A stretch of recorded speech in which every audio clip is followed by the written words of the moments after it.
বন্ধুরা, আজকে আমি তোমাদের কাছে নিয়ে আসলাম মুলোর ঘন্ট রেসিপি।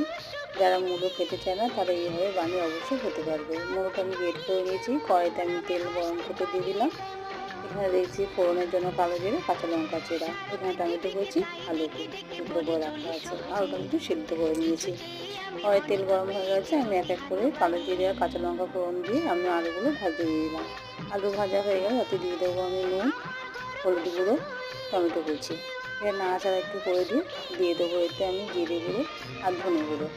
এই মশলাটা কষে আসলে তাতে দিয়ে দেবো আমি গ্রেট করে রাখা মূলোটা। তো এটা ভালো করে কষিয়ে আমি রান্না করে নিলাম। তো আমার রান্নাটা কেমন লাগলো তোমরা প্লিজ লাইক করো, কমেন্ট করো, শেয়ার করো, সাবস্ক্রাইব অবশ্যই করো।